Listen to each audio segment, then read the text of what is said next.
Nadie necesita tu dinero ni a ti, se burló mi hermana mientras usaba mi tarjeta de crédito. Ella no sabía que la casa en la que vive y el coche que conduce estaban a mi nombre. Su sonrisa desapareció al día siguiente, cuando le revoqué todo. Mi nombre es Elena.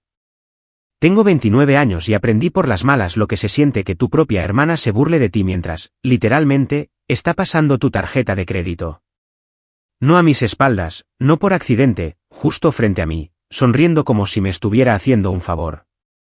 Un minuto estaba lanzando snacks importados sobre el mostrador, llamándome demasiado sensible con el dinero, y al siguiente me recordaba que, nadie te necesita, ni a ti ni a tu patética generosidad. Dijo eso mientras usaba mi tarjeta, de pie en una tienda que nunca podría haberse permitido sin mí.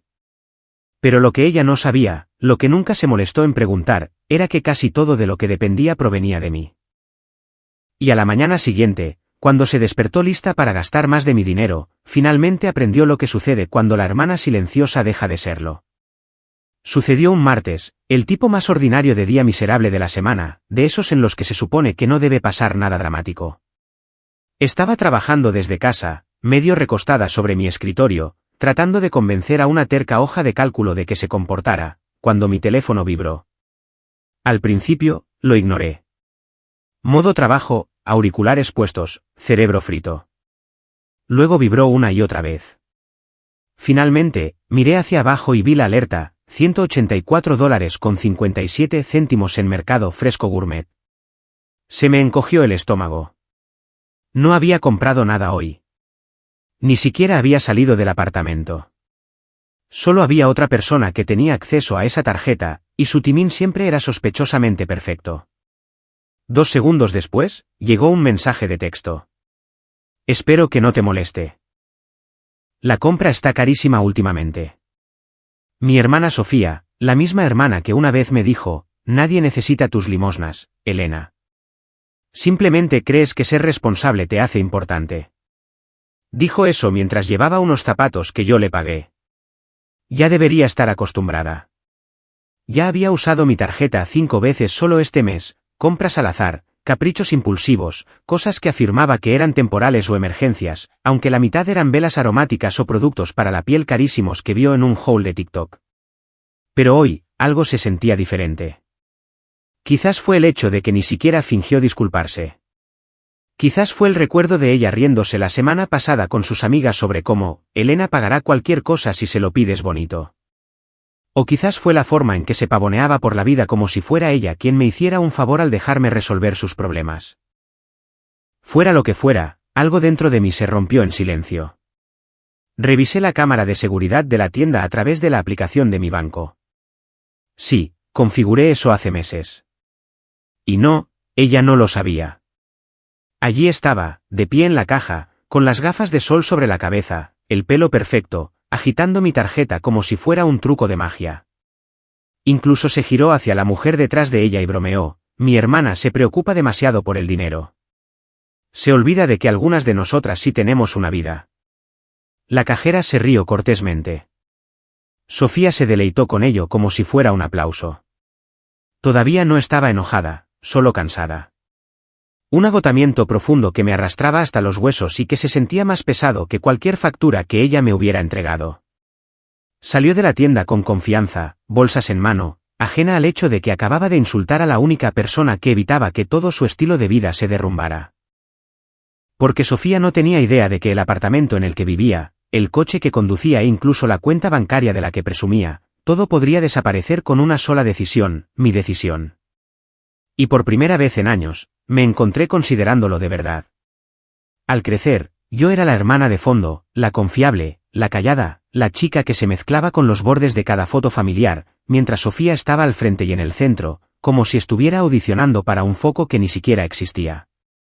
Solo era un año menor que yo, pero de alguna manera siempre se sentía más ruidosa, más brillante, más notoria. Si ella horneaba media caja de mezcla para brownies, todos actuaban como si hubiera curado el hambre en el mundo. Si yo ganaba premios académicos o quedaba primera en torneos de debate, mis padres sonreían, asentían y preguntaban si me había acordado de sacar la basura. No eran celos. Era simplemente el patrón de nuestra infancia. Sofía actuaba. Yo preparaba. Sofía brillaba. Yo estudiaba. Sofía vivía ruidosamente.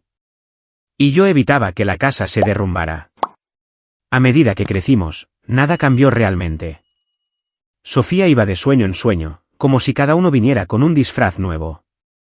Un mes quería ser cantante, al siguiente maquilladora, luego influencer, luego coach de estilo de vida, o cualquier tendencia que se hiciera viral. Vivía dentro de esas identidades temporales como si se estuviera probando personalidades en un vestidor. Mientras tanto, yo fui a la universidad, trabajé a tiempo parcial, estudié hasta tarde, ahorré cada centavo, construí una rutina. Mi vida no era glamorosa, pero tenía sentido. La suya parecía glamorosa, pero era frágil, sostenida por descuentos, encantó y lo que pudiera convencer a alguien más de que le pagara. Pero ser la hermana confiable venía con una responsabilidad oculta. Yo era en quien la familia confiaba cada vez que las cosas se desmoronaban, y las cosas siempre se desmoronaban alrededor de Sofía. Cuando sobregiró su cuenta a los 20, le presté dinero. Cuando no pudo pagar el alquiler a los 22, la dejé dormir en mi sofá por, solo un fin de semana, que se convirtió en 6 semanas. Cuando chocó su coche y lloró porque necesitaba transporte para construir su marca, ayudé a financiar el reemplazo. No porque se lo mereciera, sino porque no podía soportar verla ahogarse en problemas que se negaba a admitir que ella misma causaba. Luego vino el año en que mamá enfermó y papá perdió su trabajo en el mismo mes. Las facturas se acumularon rápidamente. La casa se nos escapaba de las manos y Sofía estaba en una espiral descendente. Lloraba porque su vida se estaba acabando, porque su identidad se desmoronaba, porque no podía vibrar en un ambiente estresante. Yo intervine de nuevo. Refinancié la casa. Me encargué del papeleo. Me convertí en el contacto de emergencia para todo. Me convertí en la adulta. Sofía me abrazó ese año, diciéndoles a todos que yo era su roca. Incluso publicó una foto nuestra con una leyenda sobre la hermandad y la lealtad. Recuerdo sentirme esperanzada, estúpidamente esperanzada, de que tal vez finalmente me veía. Pero 2 semanas después, volvió a llamarme aburrida, actuando como si la responsabilidad fuera un defecto de personalidad. Lo que nunca se dio cuenta fue esto: la gente callada no es débil. Somos observadores. Y yo la había estado observando durante años, el tiempo suficiente para saber exactamente cómo terminaría la historia si seguía tomando sin nunca dar nada a cambio. La gente siempre pregunta cómo alguien como Sofía llega a tener acceso a la tarjeta de crédito de otra persona, como si se la hubiera entregado por pura ingenuidad. Pero la verdad es que no empezó con un sentimiento de derecho. Empezó con una crisis. Del tipo que golpea a una familia duro y rápido, y nadie sabe qué hacer excepto la persona que siempre ha sido la adulta, incluso cuando no debería haber tenido que serlo. Esa persona era yo. Sucedió hace 3 años, cuando el susto de salud de mamá coincidió con el despido de papá y la casa se hundió en el tipo de desastre financiero que podría tragarse a una familia entera. La hipoteca estaba atrasada, las compañías de servicios amenazaban con cortar el suministro, y Sofía entraba en pánico más fuerte que la alarma de humo que sonaba cada vez que quemaba sus experimentos de preparación de comidas. No entendía de papeleo, no entendía de dinero, no entendía la realidad, así que, naturalmente, todo recayó sobre mis hombros de nuevo. Intervine porque nadie más podía. Me reuní con el banco, consolidé facturas, hablé con el oficial de préstamos, llené formularios que me hacían dar vueltas la cabeza e hice la única cosa en la que Sofía nunca pensó 2 veces, leí los términos. Cada página, cada cláusula, cada línea que aclaraba quién sería responsable de qué. Y como nada podía avanzar sin firmas, senté a Sofía y le expliqué amablemente que el banco necesitaba su cooperación. No escuchó. Apenas levantó la vista de su teléfono. Solo dijo, sí, lo que sea. Solo dime dónde firmo. Así que firmó todo. La casa fue transferida a mi nombre, legal y permanentemente. El pago del coche que había estado asfixiando a nuestros padres se convirtió en mío, pero también el propio vehículo.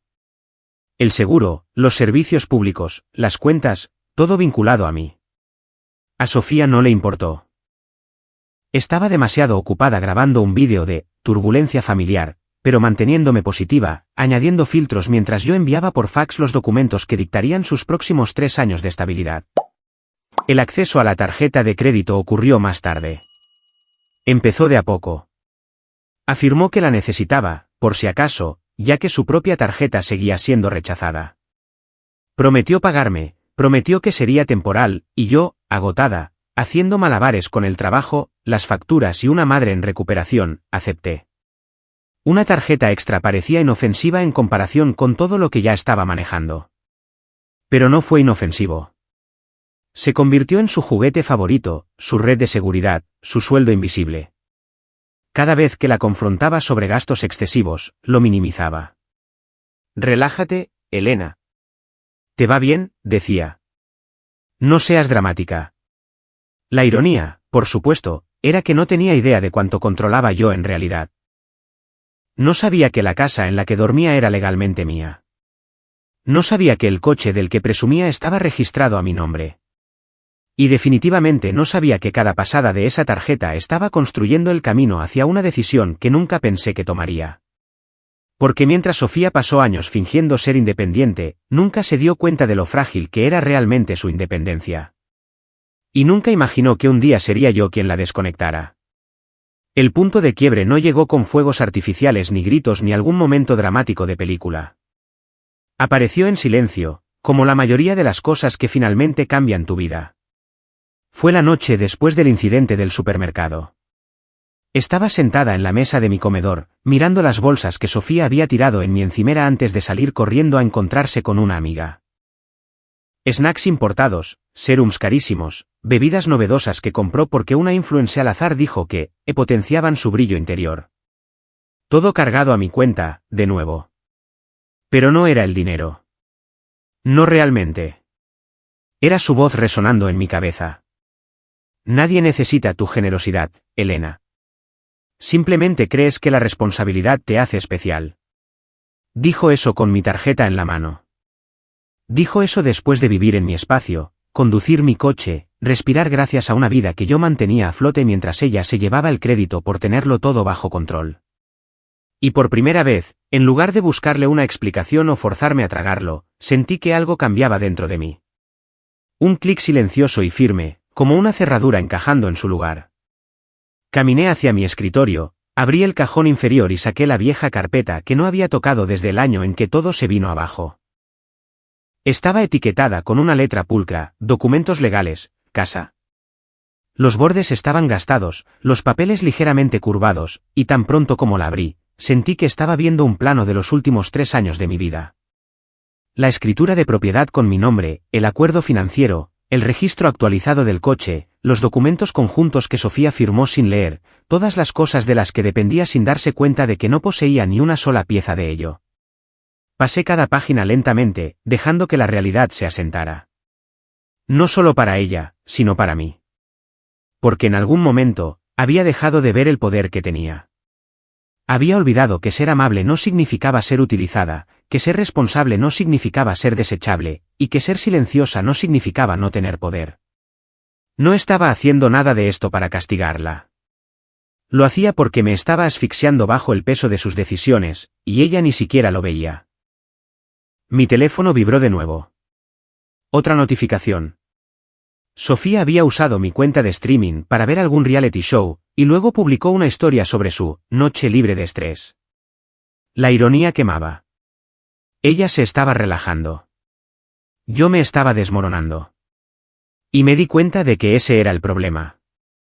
Coloqué la carpeta sobre la mesa, respiré hondo y tomé una decisión que debería haber tomado años atrás. Mañana por la mañana, comenzaría el proceso. No por venganza, sino por necesidad, por cordura, por la desesperada necesidad de dejar de vivir como el plan de respaldo de alguien. Sofía no tenía idea de lo que se avecinaba. No sabía que la casa en la que posaba para las fotos no era suya.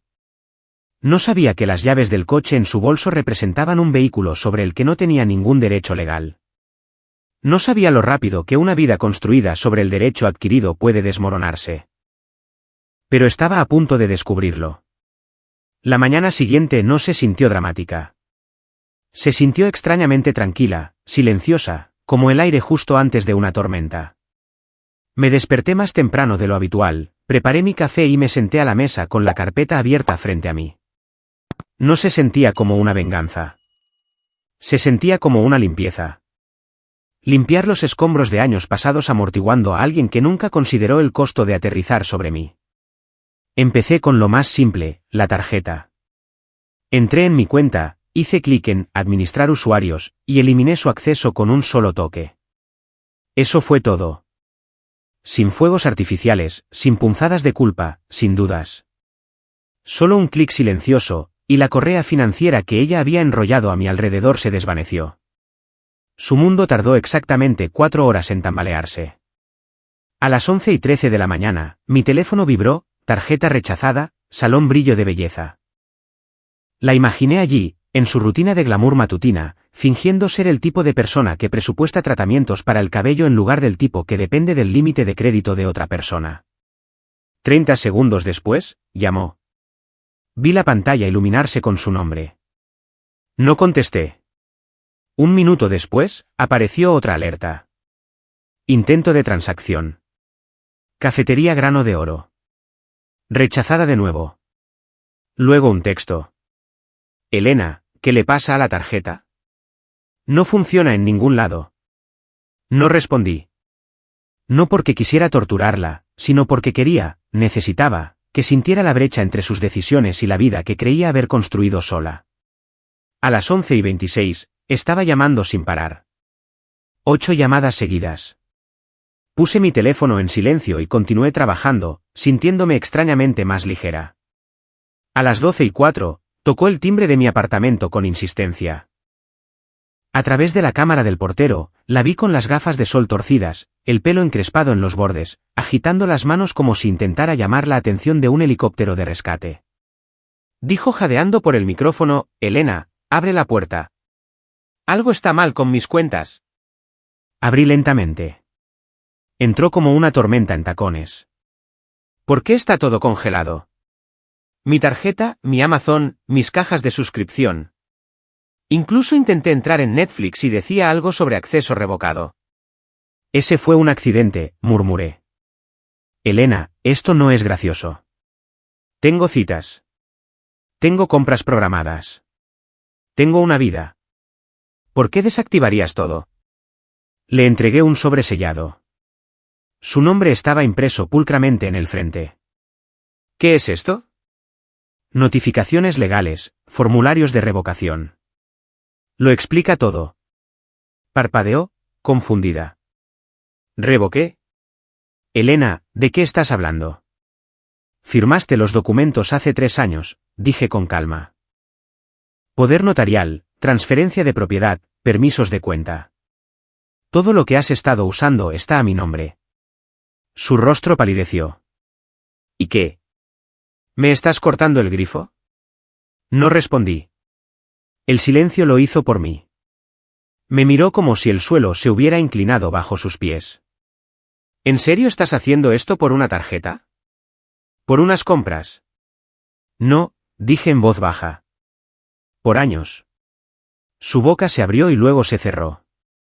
Por una vez, no tuvo una respuesta ingeniosa. Simplemente agarró su bolso y se fue. Sin gritos, sin portazos, sin salidas dramáticas.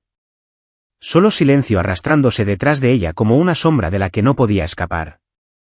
Y de alguna manera, ese silencio se sintió más pesado que cualquier discusión que hubiéramos tenido. Sofía no desapareció después de salir furiosa de mi apartamento. Por supuesto que no. La gente como ella no se evapora en silencio. Reaparecen donde creen que todavía brillan. Y para Sofía, ese lugar siempre fue Internet.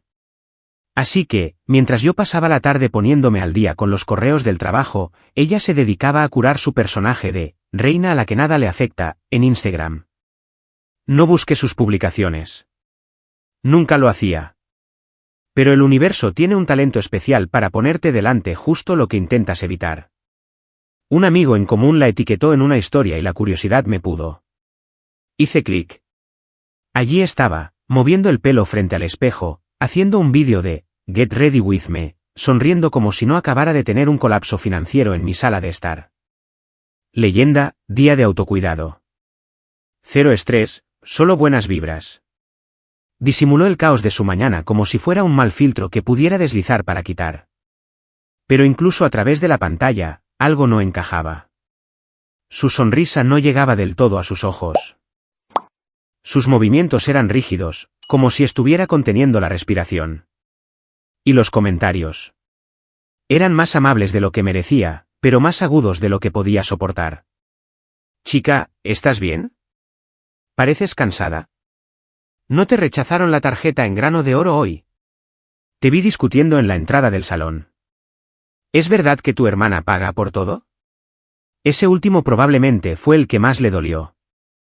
Toda la imagen de Sofía giraba en torno a ser una mujer hecha a sí misma, independiente y emprendedora. La realidad era que su emprendimiento generalmente involucraba mi billetera. Publicó de nuevo una hora después, ella en el coche, con gafas de sol, fingiendo que iba de camino a un almuerzo, excepto que el motor no estaba encendido, el cinturón de seguridad no estaba abrochado y el fondo no se movía ni un centímetro. Estaba aparcada, probablemente tratando de imitar un estilo de vida al que ya no tenía acceso. Los comentarios se volvieron más duros. ¿Por qué el coche no está encendido? ¿Es una conducción falsa? Tu hermana también te congeló las cuentas. No muy hecha a sí misma, digo yo. Normalmente, Sofía respondería con sarcasmo o borraría los comentarios como la pólvora, pero esta vez no lo hizo. En cambio, ignoró las preguntas, se grabó bebiendo un café helado y publicó una leyenda vergonzosa: una reina nunca cae. Se ajusta la corona y se levanta. Excepto que la corona se estaba resbalando, y todos podían verlo. Más tarde esa noche, hizo un directo. Empezó de manera casual, ella en su cocina, revolviendo unos fideos que claramente había quemado, fingiendo ser despreocupada y relajada. Pero la máscara se resquebrajó rápido. Alguien preguntó sobre la situación de la tarjeta. Se quedó helada, sonrió tensamente y dijo: «Está bien. Mi hermana solo está siendo dramática. Nada que no pueda manejar». Pero su voz tembló, apenas, y los espectadores lo notaron. Cuando terminó el directo abruptamente, cerré mi teléfono y lo dejé a un lado. No por satisfacción, no por mezquindad, solo por fatiga. Verla aferrarse a una versión de sí misma que nunca existió era agotador. Lo que no sabía, lo que no podía haber sabido, era que la grieta más grande en su vida cuidadosamente construida aún no había llegado. Y yo estaba a punto de provocarla. Lo curioso de las consecuencias es que no llegan ruidosamente. Se deslizan en silencio, constantes, inevitables. Y así es exactamente como comenzó el desmoronamiento de Sofía. Su personaje en línea se resquebrajó frente a unos cientos de espectadores, claro, pero ese no fue el momento en que todo se derrumbó. El verdadero punto de quiebre llegó a la mañana siguiente, provocado por lo que ella valoraba más que cualquier cosa que afirmaba: manifestar su movilidad, su imagen, su libertad. O en términos más simples, el coche. El coche en el que le encantaba grabar. Con el que posaba como si fuera un trofeo. El que les dijo a sus seguidores que había trabajado duro para comprar. El coche que no era suyo. Después del bloqueo de la tarjeta, debió decidir mantener un perfil bajo. Pero Sofía nunca se queda quieta por mucho tiempo. A las 10 de la mañana, estaba vestida, con gafas de sol, peinada, lista para conducir a un almuerzo de marca. Lo supe porque publicó un boomerang de su atuendo con la leyenda: «Las chicas ocupadas no se quiebran». Luego vino la caída en tiempo real. Hizo un directo de nuevo, algo que debería haber evitado porque el universo tiene un impecable sentido del humor. La cámara apoyada en el salpicadero. Charlaba con sus seguidores mientras intentaba arrancar el coche, excepto que el coche no arrancó. Se rió, giró la llave de nuevo. Nada. La sacudió. Lo intentó de nuevo. Aún nada. Este estúpido clima frío, dijo, forzando una sonrisa. A veces hace esto. Mentiras. El clima era templado y el coche nunca había hecho eso. Su amiga Amelia, sentada en el asiento del copiloto, se asomó al plano. Chica, ¿te saltaste un pago o algo? La sonrisa de Sofía se quebró. No, por favor. No estoy en la ruina. Los comentarios explotaron al instante. ¿No es ese el coche de tu hermana? Pensé que habías dicho que lo pagaste tú. También te bloqueó eso. ¿Hecha a sí misma, quién? Entonces su teléfono vibró. Leyó la pantalla. Aún en directo, aún siendo observada por unos cientos de personas, su rostro perdió todo el color. ¿Qué es?, susurró Amelia. Sofía tragó saliva. Es un correo electrónico. Algo sobre acceso revocado y retención legal. Sabía exactamente qué correo estaba leyendo. Mi abogado lo había enviado en el momento en que aprobé la solicitud de inmovilización. No una grúa, no un embargo dramático. Solo un apagado silencioso. Las ruedas de su estilo de vida perfectamente curado dejaron de girar, literalmente. Y entonces lo vio. Un aviso amarillo brillante en el parabrisas, pegado con cinta adhesiva. Uso no autorizado de propiedad operada bajo la titularidad de Rivera Holdings. Mi empresa, LLC. Lo arrancó, lo arrugó, trató de ocultarlo, pero el daño estaba hecho. Su directo se quedó en silencio, excepto por la sección de comentarios, que la destrozaba. La chica que había pasado años representando una independencia de lujo ahora ni siquiera podía encender el coche que juró haber comprado ella misma. Terminó el directo sin decir una palabra. Esa tarde, recibí un único mensaje de texto de ella. Me humillaste. Lo miré por un largo momento, luego dejé mi teléfono. Porque la verdad era simple, yo no la había humillado. Simplemente había dejado de proteger la mentira sobre la que había construido su vida. Después del incidente del coche, esperaba que Sofía explotara, que irrumpiera en mi apartamento con su teatralidad habitual, acusándome de arruinarle la vida, sollozando sobre sabotajes, exigiendo explicaciones que nunca escucharía. Pero no lo hizo. En cambio, se quedó en silencio. Y el silencio de Sofía nunca era paz. Era una advertencia. El primer mensaje no vino de ella en absoluto. Vino de nuestra madre. Elena, ¿puedes llamar a tu hermana, por favor? Dice que le quitaste el coche y le cortaste las cuentas. Está muy disgustada. Me quedé mirando el mensaje durante un minuto entero. No fue sorpresa lo que sentí. Fue el peso familiar de ser la solucionadora designada de la familia. Años de ser la persona a la que todos llamaban cuando Sofía se metía en un caos. Años de que me dijeran, ten paciencia, todavía está creciendo. Años de expectativas apiladas sobre mis hombros mientras Sofía bailaba por la vida sin cargar nunca nada más pesado que una bolsa de compras. No respondí. 10 minutos después, otro texto de mamá. Es familia. Esto parece extremo. Ahí estaba. El cuchillo de la culpa. Afilado, sin esfuerzo, perfectamente dirigido. Puse mi teléfono boca abajo. La segunda oleada vino directamente de Sofía horas después. Ya dejaste claro tu punto. Puedes parar ahora.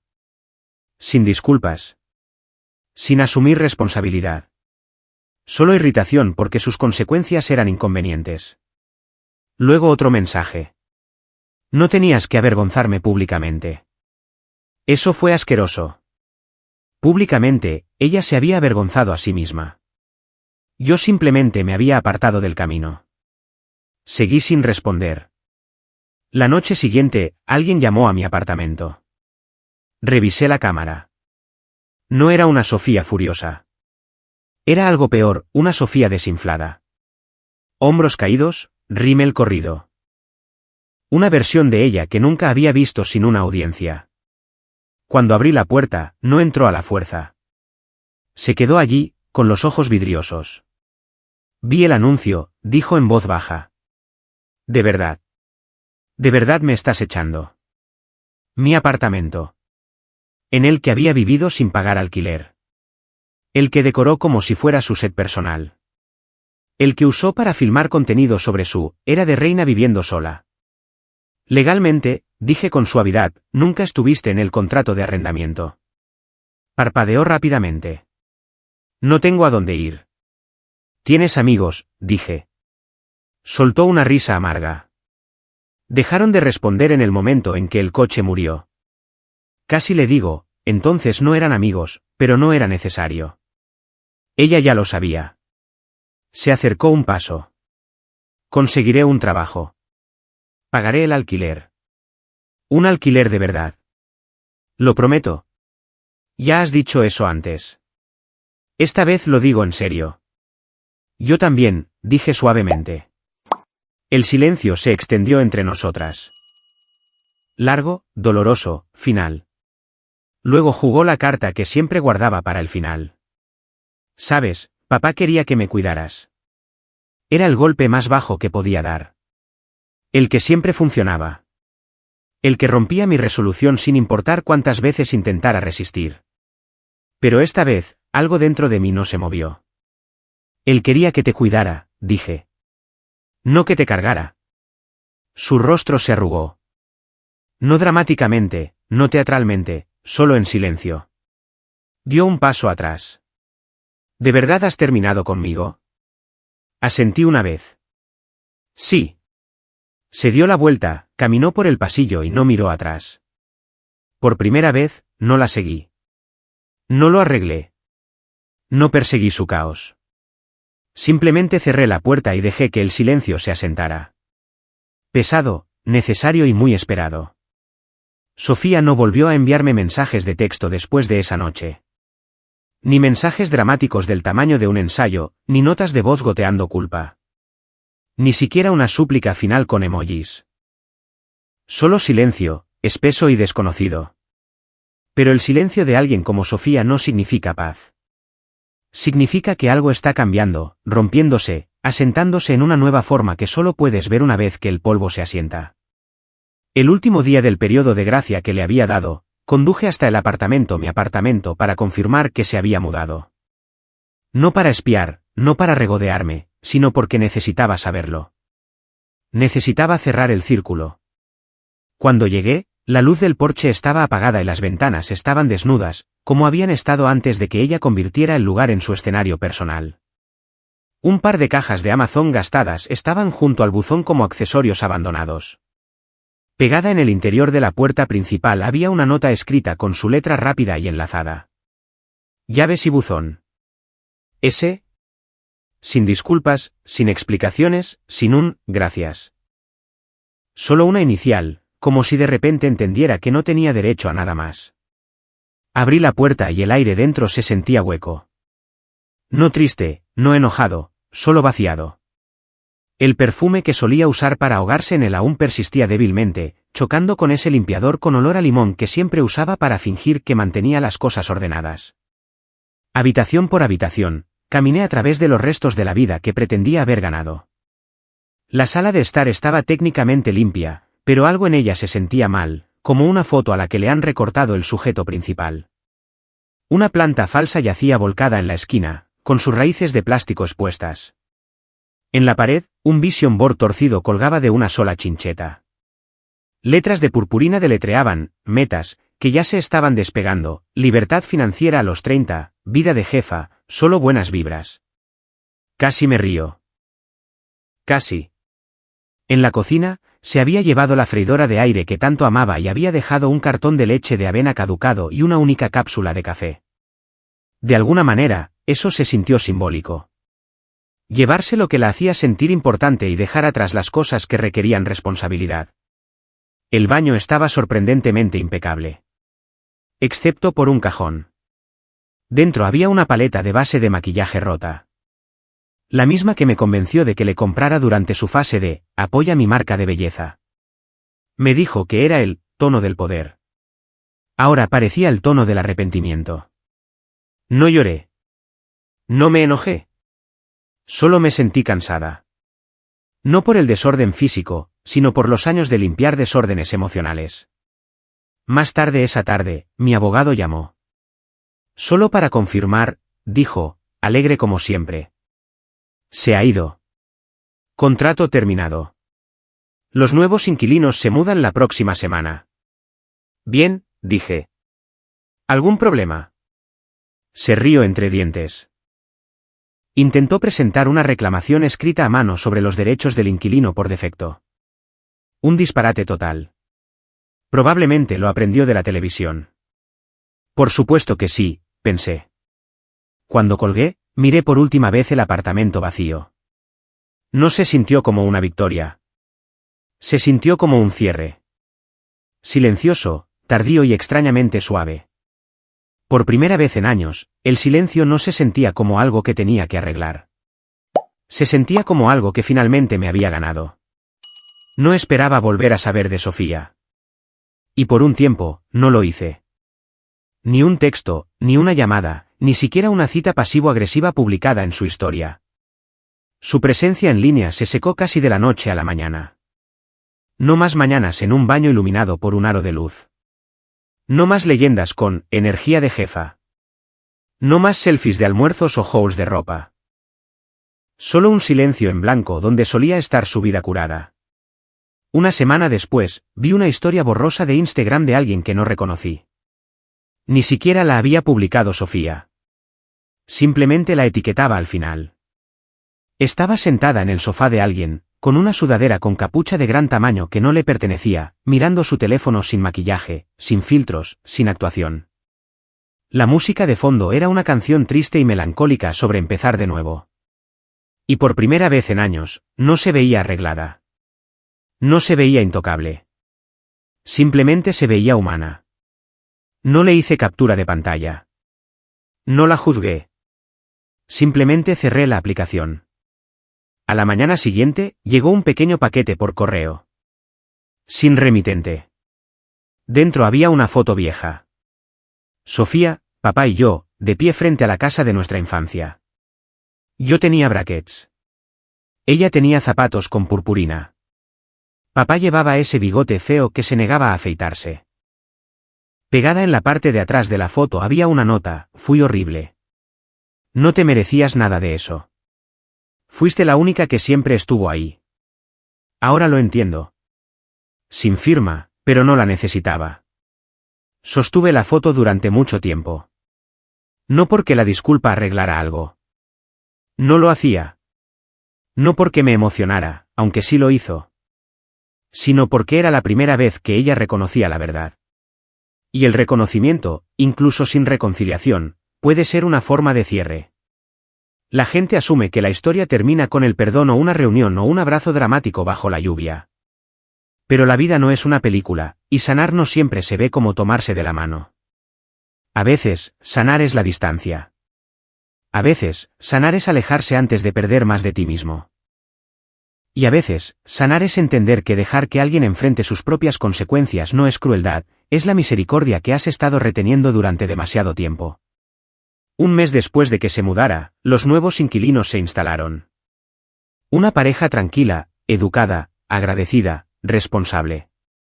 Me enviaron un mensaje una vez sobre una bombilla que parpadeaba y otra vez solo para agradecerme por mantener la lavadora en buenas condiciones. Nunca grabaron en el pasillo. Nunca hicieron fiestas a medianoche. Pagaban el alquiler a tiempo sin pretender que eso los hacía especiales. Se sentía pacífico. Mi mamá todavía llama a veces. Camina de puntillas alrededor del tema de Sofía, preguntando si hemos hablado. Le digo que no. Ya no insiste. Quizás finalmente lo entiende. Quizás ambas lo hacemos. Y Sofía, no sé dónde terminó. No sé si está reconstruyendo o huyendo. Pero espero, en silencio, sinceramente, que esté aprendiendo. No por mí, por ella misma. En cuanto a mí, finalmente soy libre. Libre de cargar con su caos, libre de ser la red de seguridad de la familia, libre de la culpa que me mantuvo atada a alguien que nunca notó los nudos.